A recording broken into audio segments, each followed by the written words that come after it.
Hi, I'm Gary Younge.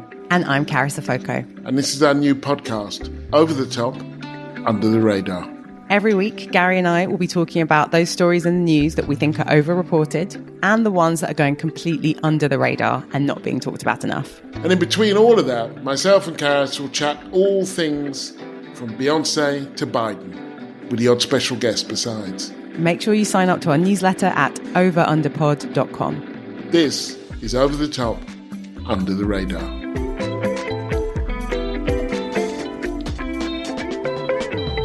Hi, Gary. Hi there, how are you doing? I'm good. I'm sad it's raining. How are you? I'm in Manchester. It's not raining, so I'm great. It's not raining in Manchester. That's against the normal order of things.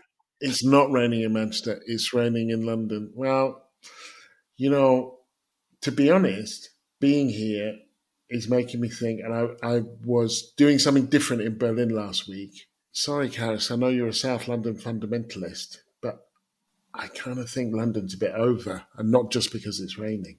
Is that kind of what you're bringing to the podcast? That is my opening gambit. My opening gambit is to just close down the. We had a good run. It's over. I mean, obviously, I want to hear that. I mean, I am a South London fundamentalist, and in many ways, a militant Londonist. I've made that up just now. So I'm intrigued, but I just also instinctively know that you're wrong, Gary. But, tell me why. Why is London over? I think London is like ridiculously expensive, punitively expensive. And all of the things that I certainly moved to London for are just being priced out. And that, when I was in Berlin, seeing people, quite a lot of Black British people actually, and you say, what are you doing in Berlin? And they say, I got sick of England.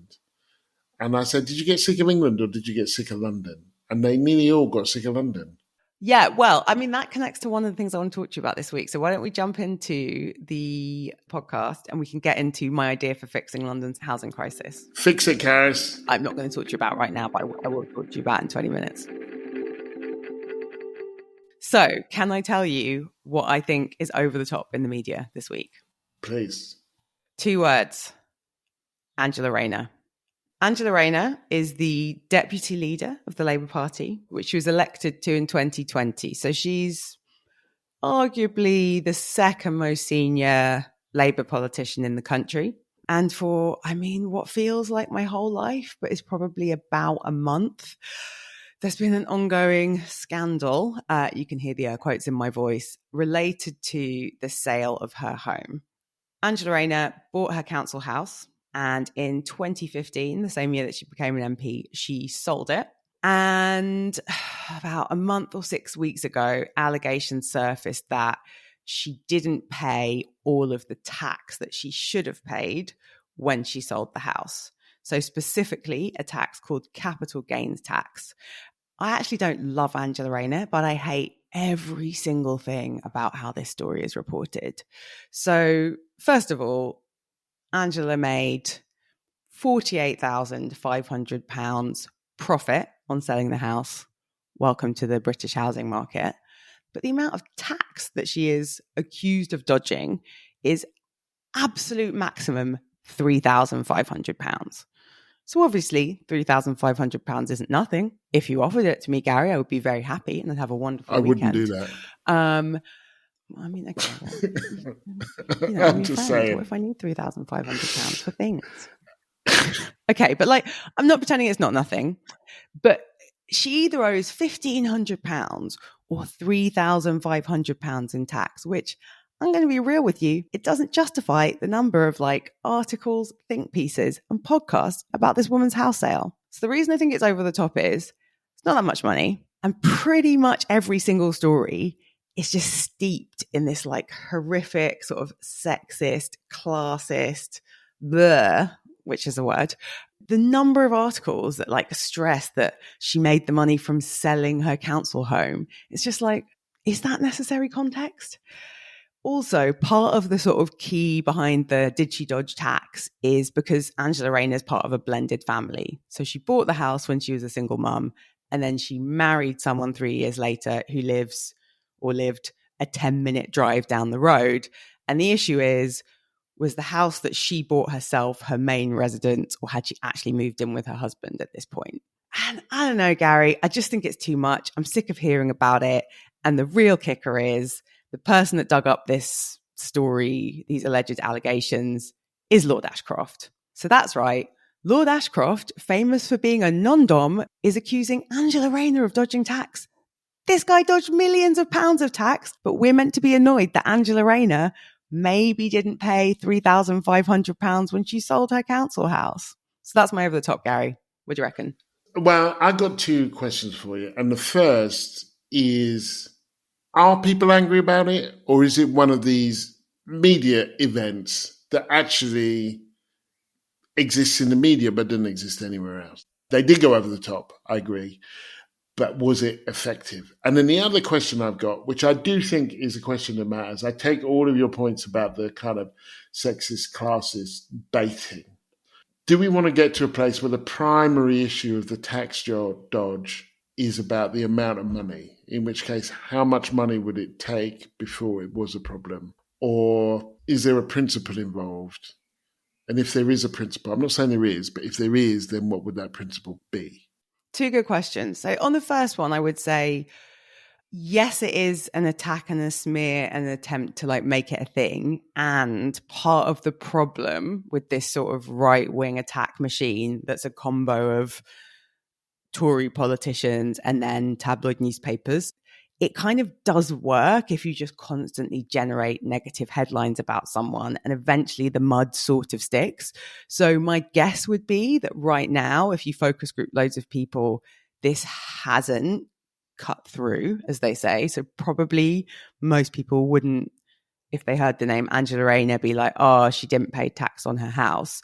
But the goal of this sort of endlessly manufacturing a story is that eventually some of it sticks and there's a bit of a bad smell around her.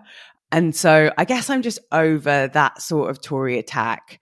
And it really sticks in the craw that the people slinging the mud are all massive tax dodgers.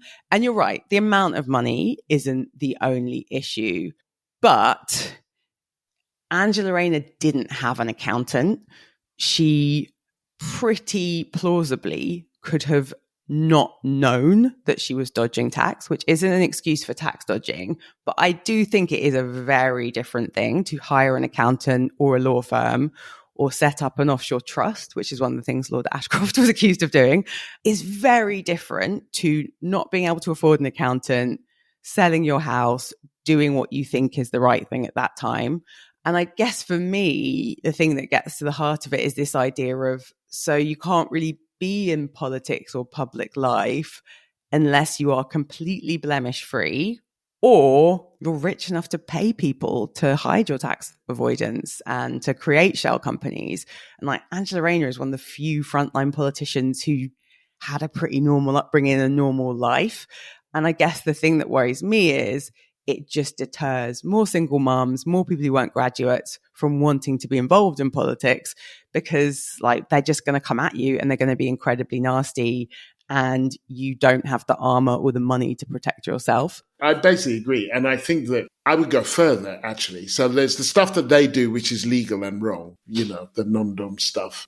Then there's the stuff that they do that's completely wrong and that they just get away with anyway. You know, Boris Johnson, like organizing to get a journalist beaten up or kind of not saying, imagine if Angela Rayner was asked how many kids you got and she was like, I don't know, not saying. I mean, in his defense, he doesn't know, Gary. That's the one time, like, he just doesn't know. I guess the only place where I disagree with you, I think, is that I don't know that the mud does always stick and that sometimes these things look like what they are, which is a smear.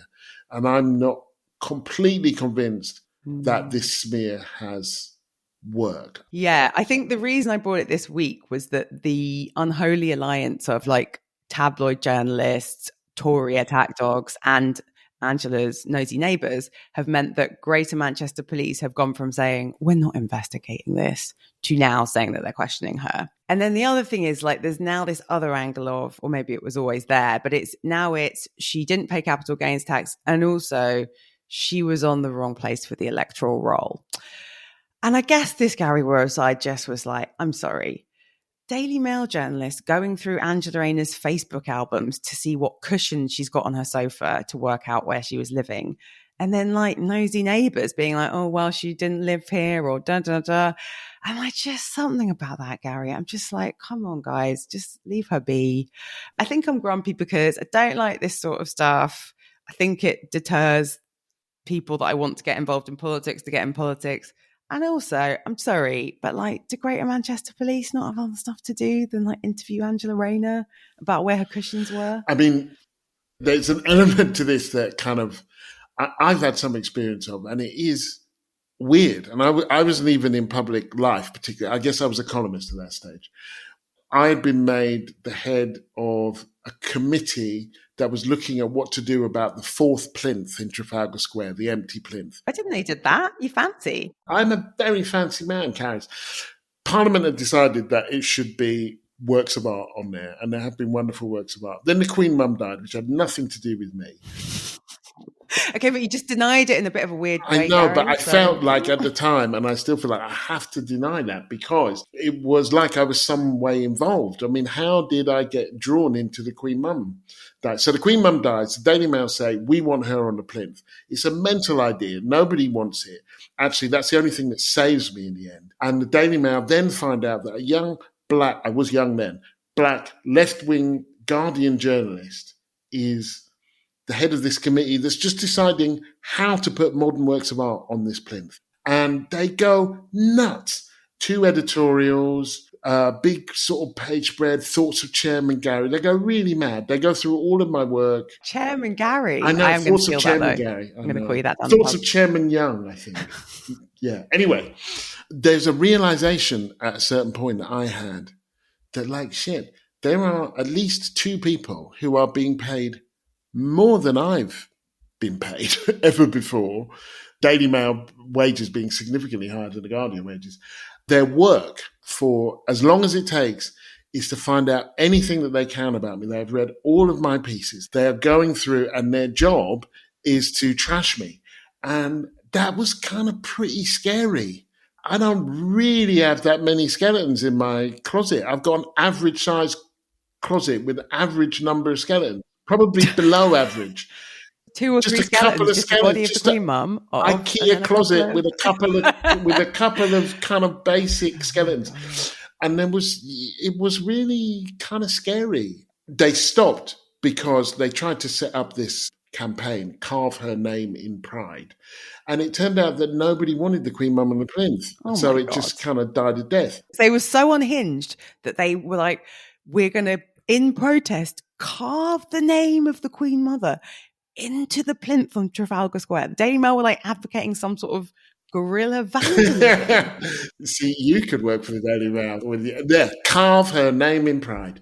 And it's an equestrian plinth. Like, it's a plinth that only really works if you're sitting on a horse, which nobody really remembers a Queen Mum riding a horse. So either she would have been this colossus, like a huge centaur figure, with a kind of handbag that would have been the size of a human torso. It was proper mental on every single front. And Chairman Younge, who had these thoughts, was understood to be kind of against it. And they did stuff like, I wrote in my first book about traveling through the Deep South, how I went down Monument Avenue, which is in Richmond, where all of the Confederate generals have been taken down now. And I write, I'd never really thought about statues before, because I always just thought they're just there to deny me. But now I'm walking down this road, I'm thinking how interesting it is and how weird and what are statues for and blah, blah, blah. And so I'm the chair of this plinth committee. So they just took the first bit. I've never thought about statues before. I don't really care about them. And they didn't do the second bit where I said, but now I really am. So it was, anyway.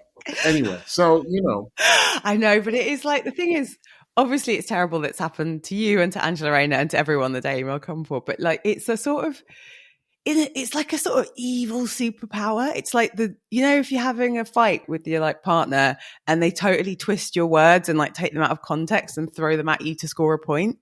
Daily Mail is like the kind of like the boss level bad faith partner who's just like, well, in 1996, you said clip 2 words, clip 2. It's just, Yeah, I mean, if we could harness that power for good, Gary, we could solve a lot of the world's problems. But instead, we get hit pieces on Chairman Younge, and the image of the Queen Mother as a centaur in Trafalgar Square are things that I will think about with deep joy for the rest of today. So yeah, it's not all bad, is it?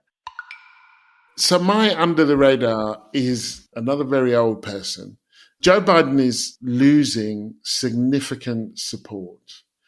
There was a poll in the New York Times that showed that he is trailing Donald Trump in nearly all of the battleground states.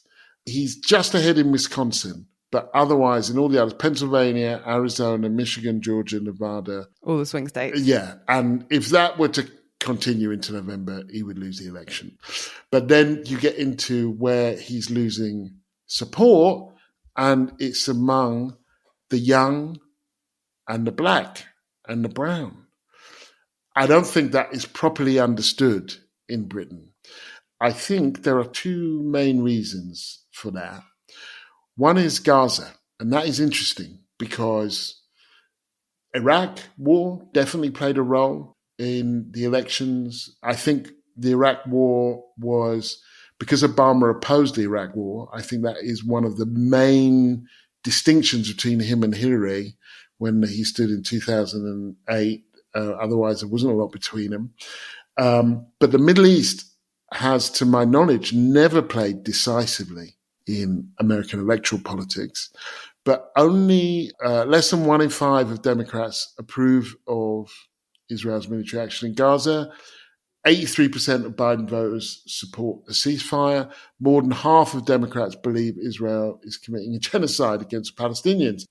In Gaza, those numbers are significantly skewed towards the young and then also African Americans. But there is another element, which is Biden is promising continuity. That cohort and a few other cohorts are saying, things aren't so great, Joe. We don't want 4 more years of the same. We want 4 more years that are better. But they are tied. Trump and Biden are tied among 18 to 29-year-olds. They're tied among Hispanic voters, which, if you think of what Trump has said about the Latinx community, is kind of stunning. He's getting 20% of black votes, Trump. The highest level support of black support for any Republican presidential candidate since the Civil Rights Act in 1964. I've got 2 questions. So one is, why do you think we're not hearing about this?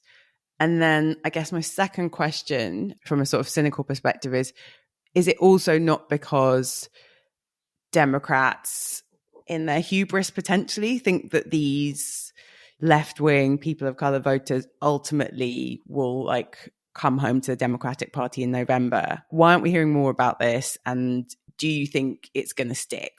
The first one, I think we are a little bit away. My experience, I was the Guardian correspondent in the US for 12 years. I think in America, people are a bit more tuned in to this. I think that in Britain, people don't really start tuning in until after the conventions, until kind of, September. Because America's in a permanent state of electoral energy. There's the midterms, and the midterms are over, there's presidentials. So it kind of never stops. And so people, they wind up and they wind down at different points. The last 2 elections have shown that American electorate is incredibly divided and that the elections are turnout elections. One good news for Biden is that when you go from registered voters to likely voters, he does better in those places. And all of them, apart from Georgia, is in the margin of error, but he's on the wrong side. He would need all of his toast to land butter side up, basically. Love that as a form of political analysis. So Hillary lost because people didn't show up. They didn't show up because they were unenthused. Now, this is slightly different because you've also got people shifting towards Trump, and that, I think, is kind of a different, wilder notion. Terrifying. Here's one of the things that I'm worried about and might be interesting, is people start having a go at the young people and the black people and saying to them, what do you mean you're not going to turn up and vote for this guy? If it was me, I would vote for Biden. I'd vote for Biden because voting doesn't take very long, and that's the very least you can do. Snap. But some of the very people who preferred Boris Johnson to Corbyn and said that I can't possibly vote for that man will be the very people who will have a go at these people. You can't blame people for not voting for you. That's as true for Corbyn as Biden or anybody else. You have to make a case. And he hasn't made a case. Yeah, and it's it's always, you're right, it is always directed to like young people and people of colour, because apparently someone's decided what is in their interests. And if they don't vote their interests, then they're stupid and wrong. And yeah, it is annoying and exhausting. I think we've, both experienced that as Black people, where it's like, maybe I don't want to vote for these people because I don't like their position on immigration, or I think they're racist, or they took the knee, but that's literally all they've done. Anything that involves Donald Trump getting reelected is scary, but also I don't know how these coalitions of voters get taken more seriously until they penalise politicians for not supporting their interests. Yeah, there's a price to pay. It's genocide we're talking about. I think that actually nothing in the Middle East gets better if Donald Trump wins. But I also kind of think that it's a very reasonable moral choice to say, given the choice between two genocidal organizations, I'm choosing to sit this one out. Personally, I think that's strategically wrong, but morally, I understand it. Well, with that, I think it's time for a short break.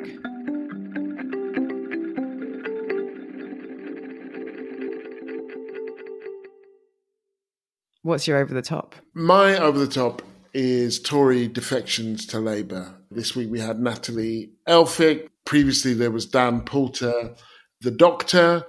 And my issue with these is not only, but is that these are politicians leaving a party that is in double digits behind, is about to lose an election, that just got trashed at the polls. Yep.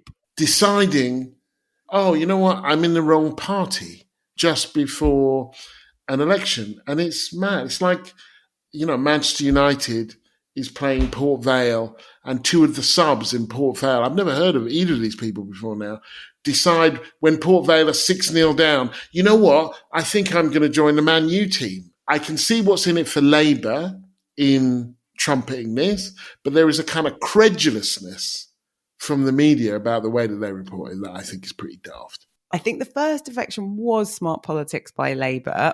I get why narratively it's quite strong to have a doctor say, I can't be part of this political party anymore because I can't look my patients in the eye. Do you think after my take is it's the obsession with like optics and insider baseball that has all these like political strategists being like, oh, and then we'll get another one. And it's like, yeah, but the other one is like so right wing, doesn't back your immigration policy that you just announced, and was married to a sexual predator and was an apologist for him. I actually think 14 years into austerity, you suddenly think the Tories are ruining the NHS. Sorry, bit late. And wow, your realization that they are ruining the NHS comes around the time when they are being absolutely trashed in the polls. That's interesting. And then you take Natalie Elphicke, who is a kind of, trusser maniac, kind of extreme Brexiteer. Shoot the boats. Don't just stop the boats. Just, sorry, these people are allowed in the Labour Party. These people are allowed to sit with the Labour Party. And Diane Abbott is not. That is shocking. That is a shocking... Diane Abbott is not, because she wrote a letter which I think was wrong-headed on a number of fronts and apologised for it immediately. These people have spent their life attacking working class people, poor foreign people, immigrants. That has been their life's work. Well, how dare they be poor and foreign, Gary, I know, it's a disgrace. And that somehow Labour has as a matter of its kind of conscience, it can't allow Diane Abbott back in the party. And there is a through line with the Joe Biden story on Gaza, because if you look at the local elections and where Labour had trouble, it was in places where either there were lots of Muslims or where Gaza was central, which is not the same thing. I know they won lots of seats generally, but the Greens also won lots of seats generally, which wasn't spoken about. Black people and minorities are central to Labour's electoral. They're not fundamental to it, but certainly in much metropolitan areas, they are kind of central to the coalition. And they see this. They see what happened to Diane Abbott. They see them taking in these people like Elphick. And they say, okay, well, we can see where we stand in your pecking order. And once again, either they stay home or they go somewhere else. And I don't have any polling on that as there is on America, but it certainly doesn't inspire me to vote for Labour. Yeah, and I think I actually think there's a through line to the Angela Rayner stuff too, of just who gets to make mistakes in the Labour Party, in politics. And Diane Abbott is someone who has been held to such a high, and you've written about this, such a high standard of scrutiny. And basically she's not allowed to make a mistake, because that is what she apologized for the letter she wrote. She's not allowed to make a mistake. The mistake Natalie Elphick made, which, I assume she apologized for it, but I haven't read the apology. She's allowed to lobby judges for her sex predator husband and defect. But Diane Abbott isn't allowed to have written a letter into the Observer and used clumsy language or language that she regrets. As you know, I'm a Labour Party member and have campaigned for the Labour Party and worked for a Labour politician in my past. Getting the votes of Black and brown voters is pretty priced into, Labour's political model. You can target voters of different ethnicities using Labour's campaign technology. So I think it is pretty hard to see a political operation that really prices in Black and brown people's votes. And then, watch how Diane Abbott has been treated. And I actually think the worst thing about it is that she's just in this limbo. My understanding is she's still sort of suspended pending a decision. There's something about that uncertainty. They say pending investigation. You're like, investigate what? She wrote the letter. She apologized for it. Whatever your conclusion is, there's not much to investigate. It's not like you have to go through years of documents. It's a political decision. Every day that they don't make the decision to have her back in the Labour Party is a day when that decision is made, which I feel like it really, should be, then they lose credibility. And Diane Abbott's my MP, and, she was the first Black woman to be elected to British Parliament in 1987. She's a serious figure who's put in a lot of time. And if she decides not to stand again, and they don't replace her, they would need to replace her with someone with similar politics. And I would argue there are plenty of Black women with similar politics. And if they don't, I won't be voting Labour. And not only will I not be voting Labour, I will actively campaign to defeat whoever they impose on the people of Hackney if she doesn't stand. If they impose someone who's more right-wing. Yeah, I really hope they do the right thing on the Diane. It would be pretty egregious if they don't let her stand. For me, it's also the thing that's happening is terrible. The Tory donor comments about Diane Abbott, all of just how she's been treated for, so long, but especially in the last 6 to 12 months have been awful. But I think it's just also that message that again gets sent to Black women in particular of don't get involved in politics. We don't want you, and we're going to bully you if you dare to stand for public office or dare to be a public figure. And we're going to hold you to such a high standard. And I don't know, I just think it's even harder then for the younger generation. Diane's had so many smears, but the next generation of Black women, or even any but we're just so much more online than before. So what, someone who had Facebook when they were a student and might have got drunk. If the Daily Mail managed to turn you into Chairman Younge and dig out that you didn't know what statues were, imagine the field day they'd have with a 35-year-old Black woman who'd been on social media for a decade. What are the odds no one's ever said or done anything that the Daily Mail could make you look stupid for? It's just not a fair test. To be a politician. Though again, if we could harness that power for good, who knows what we could do. One of the themes that's going through this is who gets to make a mistake. Who gets to make a mistake? Yeah. Okay, should I tell you my under the radar? Please. I'm excited about it. So what? Just a bit of word association. When I say Asda, what do you think? Price. No, okay, the marketing's worked, Asda. Okay, well, on Monday, Asda announced they're planning to build 1,500 homes in part of Acton as part of what's called a mixed development. So they've got a supermarket there. They're going to do up the supermarket, build 1,500 flats. I actually think Barratt Homes are going to build the flats, and it's subject to planning permission. But like the fanfare behind the announcement suggests probably the local council were involved. And yeah, so they're going to build this big mixed development. It's going to be a massive supermarket, 1,500 homes, 500 of which are affordable, and 1,000 of which are for profit. So this has gone under the radar. When I first saw this headline, I was like, this is terrible.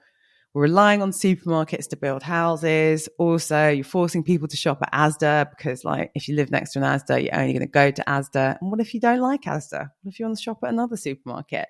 So initially, I was a skeptical lefty, and I was like, this is trash. This country is trash. This is not a solution to the housing crisis. Then Gary went a little bit deeper. So there was a bit of research done in 2022 that estimates if we redeveloped just supermarkets in London, we could get 24,000 new homes. Obviously, we need loads of new homes. But what if, Gary, and I need your help on this, what if we could persuade Asda and all supermarkets to redevelop their sites and build social housing?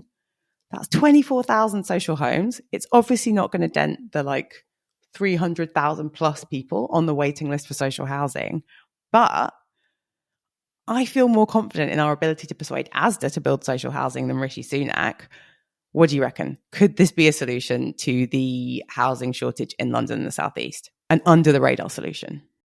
Do we want to embed, and this is slightly one of those things that we do on the left where it's like, sometimes maybe, I'm talking about myself here, a desire for the best becomes an enemy of what's kind of possible. Do we want to embed supermarkets building houses? Do we not want to just be forcing democratic control, democratic building, local councils, that if we end up with like Tesco Towers and, Sainsbury's Mews, do we not then abdicate the responsibility of the state, which at least has some kind of democratic levers, to actually do this job, which it was understood that it was partly there for until, funnily enough, going back to Angela Rayner, Thatcher started to rip it all apart with the right to buy. I mean, first of all, Tesco Towers, great name. Tesco, if you use it, you should pay Gary.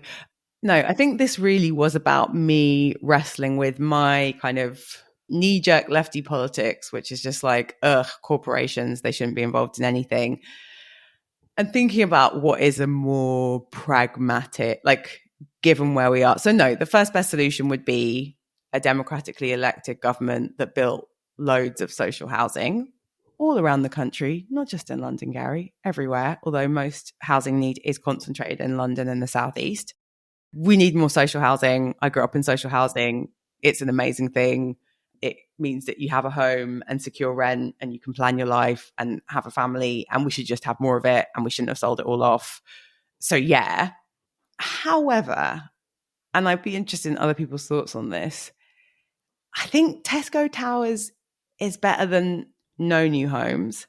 And I also think, maybe this is wrong, the current system where we have a patchwork quilt of private landlords who, some regulation has come in, but who have very few incentives to create good quality housing. My guess is that if supermarkets built social housing, it just feels like it would be easier to lobby. If my experience in my local Sainsbury's is anything to go by, I would not want them building houses, actually, the more I think about it. The Sainsbury's in Dalston, I don't mind saying. Is this about the self-scan machines? It's partly about the self-scan machines, which are an outrage. I like the banter with the people on the till. I like talking to people in the line. I don't like the self-scan machines, but actually the Sainsbury's by me in Dalston is not great. And the idea that they would, I'd have to talk to them about my plumbing is more than I can bear, actually. But I do take your point. I take your general point, which is like that we do often are so wedded to a long-term solution, to the right solution, when there are people without houses. There are people without houses. But sometimes what that ends up doing, and this is what one has to be careful about, is that we kind of hang on, we kind of clutch at something that looks like a solution, but actually is kind of further embedding the problem. I'm not convinced, but it is something to think about. And given the range of things that are going on now, regardless of whether I want them to or not, the idea of Asda building houses is no more bizarre than, some rich git. It's not a solution, but I guess, I was intrigued. And also I just like the trivia that there's 24,000 homes that could be built on supermarkets. You have been listening to Over the Top and Under the Radar. If you have an opinion about shopping, we are your people. Shopping, housing. Gaza, we do it all. Thank you for listening to Over the Top and Under the Radar. Remember to like and subscribe wherever you get your podcasts and sign up to our newsletter at overunderpod.com. And you can follow us on social media at over_under_pod_.